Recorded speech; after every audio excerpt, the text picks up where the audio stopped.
Karakter paling kasihan di musim ini versi gua, Lele dari anime Futsuka no Akujo Dewa Gozaimasu sebelum bertemu dengan Kourerin yang sekarang jiwanya berada di dalam tubuh Kugetsu.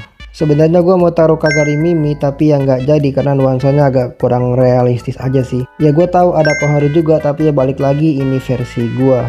Menurut gua skenario Lele atau Reri kalau pakai pengucapan Jepang lebih mungkin terjadi pada kita di dunia nyata. Riri ini serba salah banget lah pokoknya. Punya tuan yang kerjaannya nyusahin doang, selalu diinahin tuannya, dan namanya pun ikut tercemar karena ulah tuannya itu. Semua akibatnya ujung-ujungnya dia juga yang harus menerimanya. Sampai di satu titik dimana dia udah nggak kuat lagi nanggung semuanya, yang akibatnya malah bikin dia terjerumus ke dalam masalah yang lebih besar lagi. Kalau gue berada di posisi dia ya gue juga bingung harus ngapain, jadi ya gue taruh dia di nomor 1.